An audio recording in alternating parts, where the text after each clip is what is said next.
कि ये क्वेश्चन कई बार आपके एग्जाम में पूछा गया है। क्लास 12th में भी कई बार एग्जाम में आपका आया हुआ है। द वैल्यू ऑफ, ठीक है, आई डॉट जे क्रॉस के कैप प्लस जे कैप डॉट के क्रॉस आई प्लस के dot I cross J cap is, यानी इसका मान क्या होगा। ठीक है, इसका मान क्या होगा।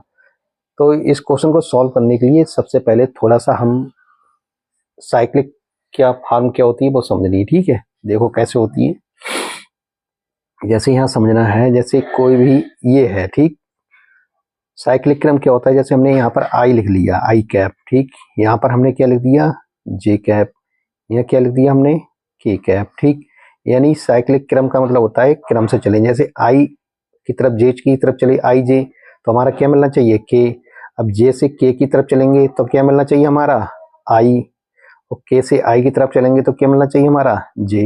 ठीक है, तो इस फॉर्म में आपको ध्यान रखना है। जैसे अगर हमने लिखा i cross i dot j, i cross k लिख दिया हमने, आई क्रॉस जे, ठीक, आई क्रॉस जे कैप लिखा है, तो इसका मतलब हो गया आपका आई के बाद देखो साइक्लिक क्रम में तुरंत जे आ रहा है। साइक्लिक क्रम में अगर देखा जाए आई जे के, तो यहाँ से आई जे के बाद क्या आएगा हमारा, के। तो आई जे लिखा हुआ है तो कितना आना चाहिए हमारा, के कैप, तो वो लिख गया।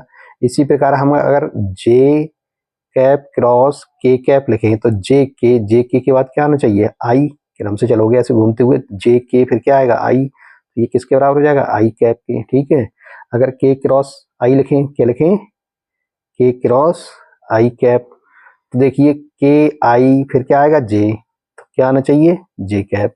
ये आपको, ये साइक्लिक क्रम होता है। अगर ये क्रम से है तो ऐसे लगेगा, अगर क्रम से नहीं तो यहाँ पर क्या लग जाएगा आपका, माइनस चिन्ह। जैसे अगर मैं लिखूं यहाँ पर जे क्रॉस, सही है, जे क्रॉस मैंने लिख दिया आई, जे क्रॉस आई, तो देखिए क्रम से नहीं है, जे के बाद क्या आना चाहिए, के, मगर यहाँ क्या है आपका, आई। तो जे के बाद हमारा क्या आना चाहिए, के, मगर यहाँ क्या है, आई। तो ये माइनस में बदल जाएगा, सही है, माइनस के कैप के बराबर हो जाएगा ये। ठीक, इस चीज का हमें विशेष ध्यान रखना है। इसी प्रकार अगर हम क्या लिखें, के आई क्रॉस हमने लिख दिया, आई के कैप क्रॉस के लिख दिया हमने, आई कैप क्रॉस के कैप। तो आई के बाद देखिए क्या आना चाहिए, जे। आई के बाद क्या आना चाहिए, जे, मगर है क्या आई के बाद हमारा, के। आई के बाद क्या है हमारा, के। ठीक है, तो ये साइक्लिक क्रम में नहीं है, तो यहाँ पर कितना हो जाएगा, जे भी माइनस में पहुंच जाएगा, माइनस आई जे आई के, तो यहाँ पर हो जाएगा माइनस जे कैप। ठीक, तो अगर आपका साइक्लिक क्रम में नहीं है तो उसके साथ क्या लग जाता है, नेगेटिव साइन लग जाएगा। ठीक है, अगर साइक्लिक क्रम में है तो उससे ठीक जो आ गया वो उसकी वैल्यू हो जाएगी। ठीक है, अब देखिए आप क्वेश्चन का सॉल्यूशन। ठीक, ये है क्वेश्चन, आई डॉट जे क्रॉस के प्लस जे डॉट के क्रॉस आई प्लस के कैप आई क्रॉस जे का मान ज्ञात करो। ठीक है, तो ये क्वेश्चन आपका कई बार एग्जाम में पूछा गया है, ईपी बोर्ड हो चाहे सीबीएसई बोर्ड हो चाहे कंपटीशन हो, एनडीए एग्जाम हो, सभी में। देखो तो सबसे पहले देखो आई लिखा, डॉट है तो डॉट लिखा, जे क्रॉस के, देखो ये साइक्लिक क्रम देखिए, जे के बाद क्या आया, के, जे क्रॉस के बाद क्या आना चाहिए, आई।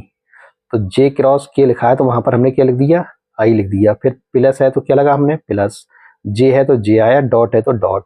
अब के क्रॉस आई की जगह पर देखेंगे साइक्लिक क्रम मिल रहा है नहीं, तो के क्रॉस आई, तो यानी के आई, इसके बाद क्या आएगा, जे। तो सही है, साइक्लिक क्रम है तो के क्रॉस आई की जगह क्या हो गया हमारा, जे हो गया। प्लस के कैप डॉट, डॉट है तो डॉट लगा दिए। ठीक है, आई क्रॉस जे देखेंगे, आई क्रॉस जे, ये साइक्लिक क्रम है, आई जे, फिर क्या आना चाहिए, के। तो यहाँ पर हम आई क्रॉस जे की जगह क्या लिख देंगे, के।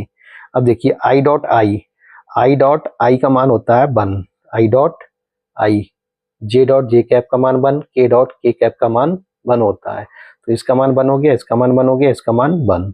ठीक है, इस प्रकार से हमारा आंसर कितना प्राप्त हुआ, 3 प्राप्त हो गया। Thanks for watching this video.